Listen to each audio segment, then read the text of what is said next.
Hello everyone. In our previous lecture, we have seen about how to convert the regular expression to Epsilon-NFA using Thomson method. Now, let us see about how to convert the Epsilon-NFA to DFA using subset construction method. So, one method of converting the regular expression to DFA is first we have to convert the regular expression to Epsilon-NFA through Thomson method and then to DFA using subset construction method. Consider this NFA for the regular expression A or B closure ABB, which has been constructed using Thomson's method as seen in our previous lecture. Now let us convert this epsilon NFA to DFA using subset construction method. So for that we have to find the epsilon closure. Always we'll start with initial state for finding the epsilon closure. So our initial state is 0. So we'll find epsilon closure of 0. Whenever we find the epsilon closure for a particular state, we have to include that state also into the epsilon closure. So first we will include 0. Then we have to check whether we can make any transitions from this particular state to another state without any input, that is through epsilon. So from 0 we can make a transition to 1 using epsilon. So we can include 1 also into the closure. Next we can make a transition to 7 through epsilon. So include 7 also. Then we have to check whether we can make a transition from 1 and 7 through epsilon to other state. So if we consider 1, we can move to 2 as well as 4 through epsilon. So include 2 as well as 4. So 2 and then 4 is included. Next, if we see from 2 and 4 there is no epsilon transitions. So we consider 7. So from 7 also there is no epsilon transition. So we stop here. So epsilon closure of 0 is 0, 1, 7, 2 and 4, which can be named as A. So here it has been sorted and written. So this is the epsilon closure of 0. Next we have to find the transition for the states on the inputs available here. We have two inputs, small a and small b. So we have to find the transition of this capital A on small a and transition of this capital A on small b. We can represent the transitions using state transition table as mentioned here. So we have states, the input A and input B. Our initial state is mentioned here, A of 0, 1, 2, 7, 4. So we have to find the transition of this A on A as well as B. So first let us find the transition of A on A, which is represented as delta of A comma A. So here we have to check whether any of the states available in this A is making a transition to the next state using the input A. If so, we have to record that next state into this set. So let us check for 0 first. So here 0 is not making the transition on input A. So go for 1. 1 is also not making. Next check for 2. 2 is making the transition to the next state 3 using the input A. So include 3 here. Next check for 7. 7 is also making transition on input A to 8. So include 8. Next finally we have 4. If we see 4, it is not making transition on input A. So we close here. So delta of A comma A is equal to 3 comma 8. Next we have to find the epsilon closure for this set. So epsilon closure of 3 comma 8. Whenever we find the epsilon closure for any state, we have to include that particular state also into the set. So we first include 3 into the set. So next we have to check whether there is any epsilon transitions from the state 3. So if we check for 3, it is making epsilon transition to 6. So include 6. Next we have to check for 6. 6 is also making epsilon transition to 1 as well as 7. So first we will include 7 and then we will include 1. Next from 1, if you check, it is making epsilon transition to 2 and 4. So first include 2 and then 4. Next if we check further, it is not proceeding with epsilon transitions. So we have to check for 8. So first we have to include 8 into the set. And then if we check, there is no epsilon transition from 8. So we stop here. So epsilon closure of 3 comma 8 is, we can represent it as B. So in a sorted manner, we can write it as 1, 2, 3, 4, 6, 7, 8. So transition of A on A yields a new state B. So we can mention the new state here and the transition can be represented here. So transition of A on A is B and the state B is 1, 2, 3, 4, 6, 7, 8. Now let us find the transition of state A on input B, that is delta of A comma B. For this we have to check whether any of these states in A is making transition to the next state using the input B. So if we check for 0 and 1, it is not making transition on input B. 2 also not making, 7 also not making. So finally if we check for 4, it is making transition on input B to the state 5. So include state 5. So delta of A comma B is equal to 5. Now we have to find the epsilon closure for 5. So for this, first we have to include the state 5 into the set. Now we have to check from 5 whether there is any epsilon transition to next state. So from 5 we have the epsilon transition to the state 6. So include the state 6.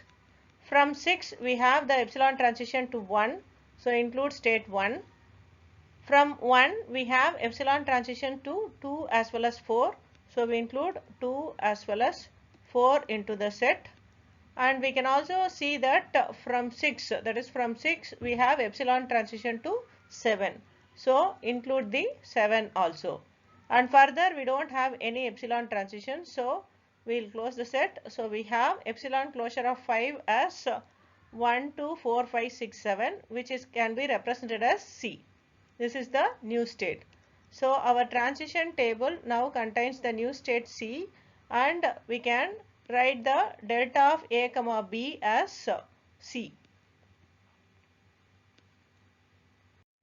Now let us find the transition of the state B on input A and B.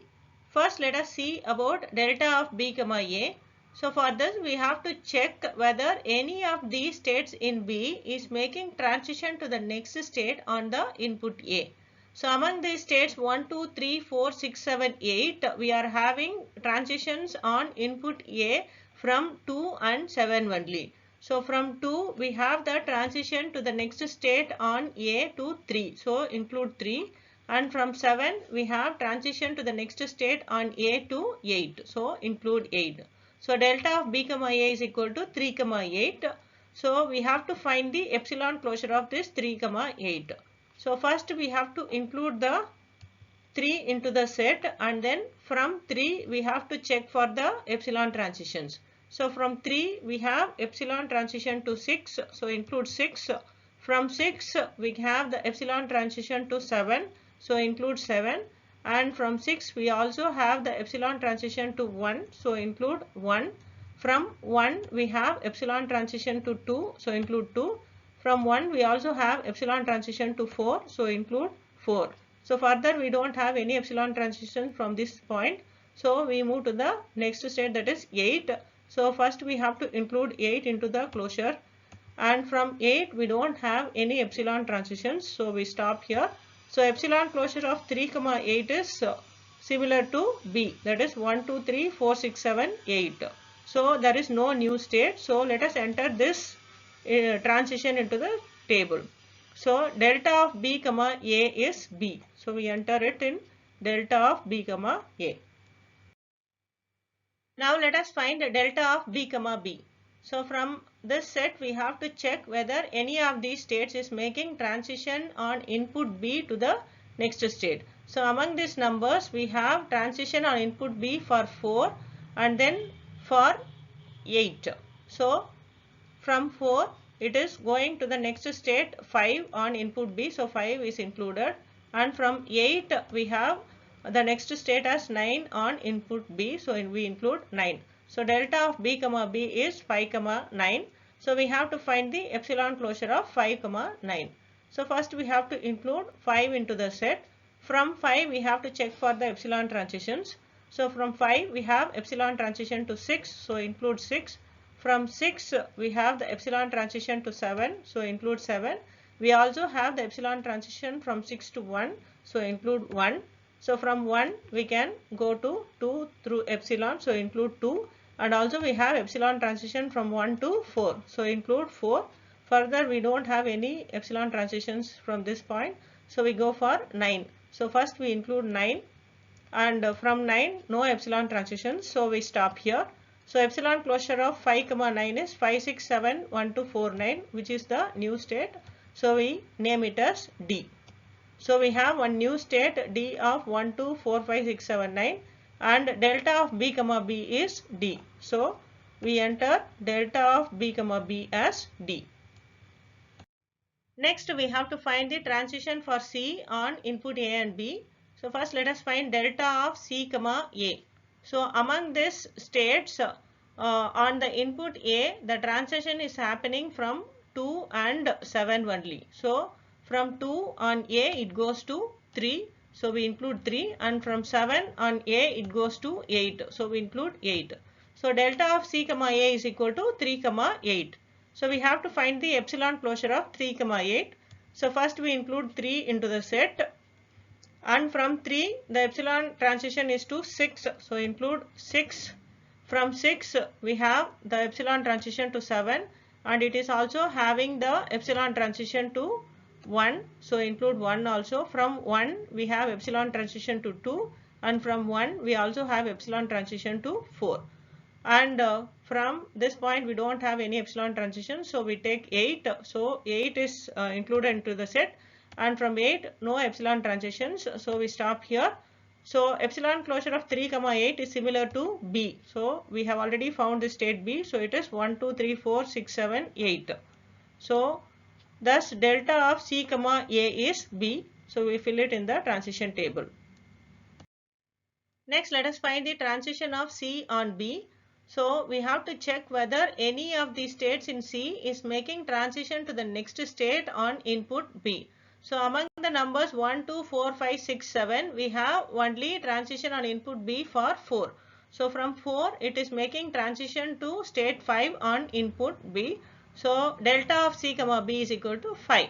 So we have to find the epsilon closure of 5 now. So first we include the 5 into the set. From 5 we have epsilon transition to 6, so include 6. From 6 we can go for 1, so include 1. From 1 to through epsilon we can reach 2 and 4, so include 2 as well as 4. And we can also see that from 6 we can move to the state 7 through epsilon, so we include 7 also. And finally from 7 we don't have any epsilon, so we close it. So epsilon closure of 5 is equal to 1 2 4 5 6 7, which is similar to the state C. So we mention in the table as delta of C comma B as C.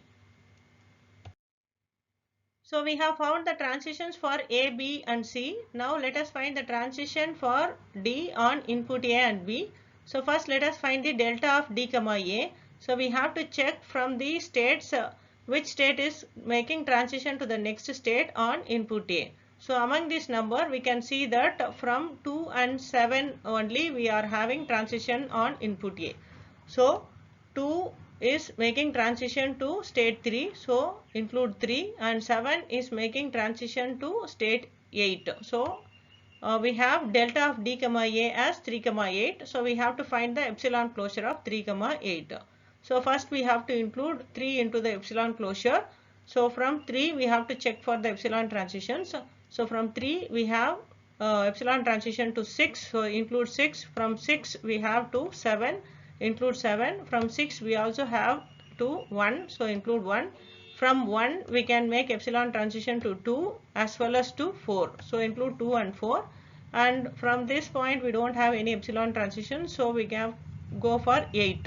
So include 8. From 8 no epsilon transitions, we stop here. And this is similar to the state B which we have seen already. So 1 2 3 4 6 7 8. So delta of D comma A is B. Now let us find delta of D comma B. So in this we have to check which state is making transition to next state on input B. So among this we have transition on input B from 4 and 9 only. So from 4 it is making transition on input B to 5, and from 9 it is making transition to 10 on input B. So we include 5 and 10. So delta of D comma B is equal to 5 comma 10. So we have to find the epsilon closure of 5 comma 10. So first let us include 5 into the set. From 5 we have to check for the epsilon transition. So from 5 it is making transition to 6. From 6 it is making to 7. So include 7. From 6 it also makes transition to 1. So we can write 1. From 1 we can have the epsilon transitions to 2 and 4. So include 2 and then 4. So further we don't have any epsilon transition, so we go for 10. So we include 10 into the set, and since this is the final state, we stop here. So epsilon closure of 5 comma 10 is new state, which is labeled as E. So in this transition table we include this state E, which is having 1, 2, 4, 5, 6, 7 and 10, and we have transition of D on B as E. So we fill transition of D on B as E. Now let us find the transition of E on input A and B. So first we will find delta of E comma A. So in this delta of E comma A, we have to check which of these states making transition on input A to the next state. So here we have for 2. So from 2 it is making transition on input A to 3. So we include it, and then we have from 7 to 8 on input A. So we include 8. So delta of E comma is equal to 3 comma 8. We have to find the epsilon closure of 3 comma 8.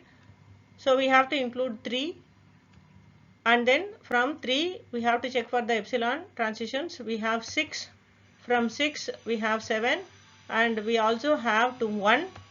So from 1 we have to 2, and from 1 we also have for 4, and further we don't have, so we have to check for 8, include 8, and we don't have transitions through epsilon from 8, so we stop here.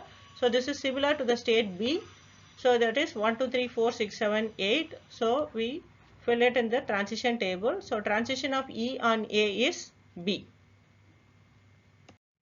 So now let us find the transition of E on input B. So among these states we have the transition on input B for only 4. So the 4 is making transition to state 5 on input B. So we have 5 here. So delta of E comma B is equal to 5. We have to find the epsilon closure of 5. So let us include 5, and then from 5 the epsilon transition is for 6. From 6 it makes to 1.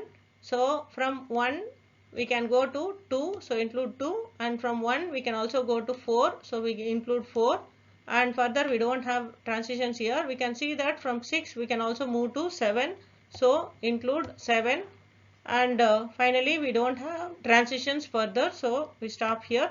So epsilon closure of 5 is similar to the state which is already obtained, that is C. So we have delta of E comma B as C. So we don't have any new state, so we can stop here. Now we have the complete transition table. Let us construct the equivalent DFA for the given Epsilon-NFA using this transition table. Our initial state is A, so let us draw the initial state as A. Next we have to draw the transition for each state. So A on input A makes a transition to state B. A on input B makes a transition to state C, and B on input A goes to itself, that is B. B on input B, it goes to D. Next C on input A, it goes to B. C on input B, it goes to C itself. D on input A, it goes to B. D on input B, it goes to the new state E. Now E on input A, it goes to B. E on input B, it goes to C. So totally we have 11 states numbered from 0 to 10. So for marking the final state in this DFA, we have to consider the final state of NFA, which is 10. So here among the states available, the 10 is present in the state E. So this is considered as the final state of our DFA. So thus in this lecture we have seen how to convert the Epsilon-NFA to DFA using the subset construction method. Thank you.